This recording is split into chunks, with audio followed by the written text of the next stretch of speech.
과학의 힘 에너지 청혜쌤입니다. 영상을 통해 학습하는 우리 친구들에게 파이팅을 보내면서요. 오늘도 주제부터 확인해 보도록 하겠습니다.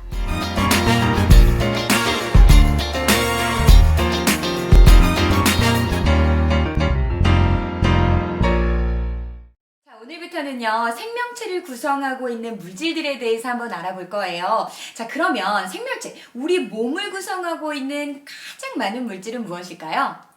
맞아요. 많은 친구들이 알고 있는 것처럼 바로 물이에요. 근데 많은 양을 차지하는 것 중에 이제 물이지만 물은 에너지원이 되지는 않거든요. 그럼 우리에게 에너지원으로서 작용하고 있는 물질은 무엇일까? 가장 먼저 우리가 먹고 있는 밥을 생각한다면 맞아요. 첫 번째는 탄수화물이다라는 것을 알 수가 있겠죠. 자, 그러면 탄수화물부터 한번 보도록 할게요.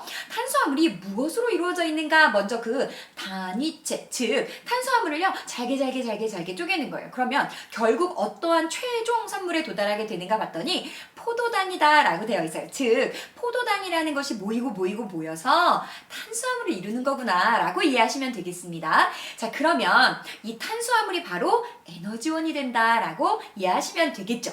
이런 포도당이요 모여서 지금 나와 있는 것처럼 이당류 혹은 다당류를 이루게 되는 것이다 라고 이해하시면 되겠습니다. 자, 이런 포도당이 무엇으로 이루어져 있는가, 즉 탄수화물이 무엇으로 이루어져 있는가 살펴보면 탄소, 수소, 산소로 이루어져 있대요. 그래서 우리 몸에 에너지원으로 작용한다는 건 얼마만큼의 열량을 냅니까? 라는 것도 알아야 되는데요. 1g당 4kcal의 열량을 낸다라고 이해하시면 되겠습니다.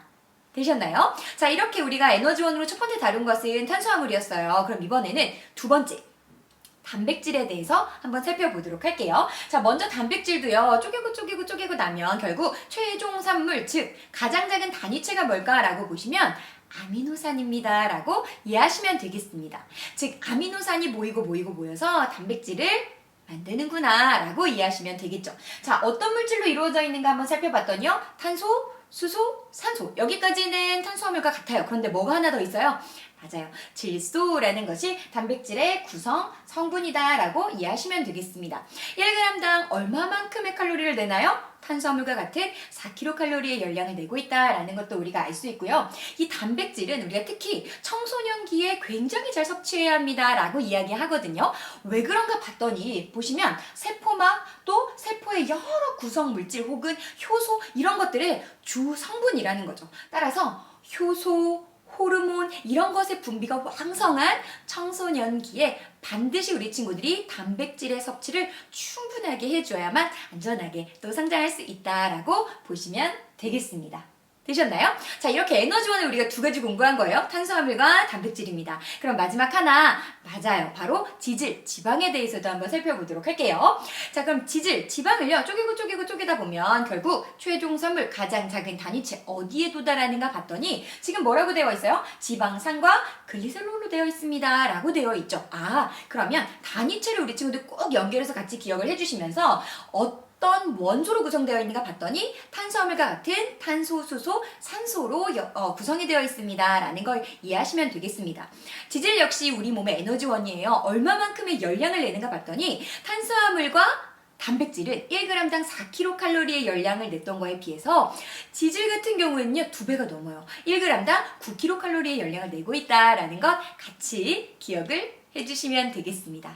되셨나요? 자, 이렇게 하면 우리 친구들 탄수화물, 단백질, 지방까지 본 거예요. 우리가 중학교 때에도요 3대 영양소라고 봤던 부분이죠. 이런 것들을 우리는 탄소화합물, 즉 우리 몸의 주된 에너지원이다 라고 기억하시면 되겠고요. 우리는 한 가지를 더 배울 건데요. 우리 몸에서 중요한 것은 유전 정보예요. 나의 눈이, 나의 코가, 나의 키가, 나의 피부색이 이런 다양한 것들을 결정하는 유전 정보, 이것들이 어떻게 전달되고 또 우리에게 어떻게 유전되고 만들어지는가, 이런 것들을 감당하는 곳은 어디냐면 핵산이라는 곳을 기억하시면 되겠습니다. 핵산이라는 성분은요 무엇으로 구성되어 있는가 봤더니 바로 뉴클레오타이드라는 것이 단위체다라고 되어 있어요. 우리가 나중에 또 이 뉴클레오타이드를 좀 자세하게 한번 공부를 할 건데요. 지금은 핵산이라는 단위체는 뉴클레오타이드다라는 것까지 우리 친구들 기억해주면 되겠습니다.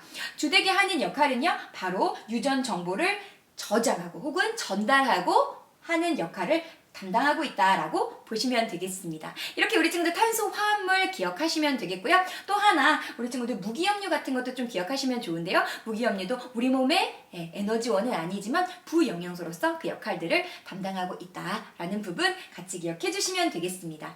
자, 오늘은 생명체를 구성하는 물질이 무엇일까라는 것을 시작으로 해서요. 물도 살펴봤고 탄수화물, 단백질, 지질, 그리고 맞아요. 핵산, 마지막으로 무기염류까지 한번 살펴봤습니다. 우리 친구들이 중요한 것은요. 이 탄소화합물의 단위체가 무엇인가? 탄수화물 같은 경우에는 포도당, 그쵸? 그리고 단백질 같은 경우에는 아미노산, 지질 같은 경우에는요. 지방산과 글리세롤이었어요. 또 마지막 우리 친구들 핵산 같은 부분이 뉴클레오타이드라는 것으로 구성되어 있다라는 부분 잘 기억을 해주면 되겠습니다.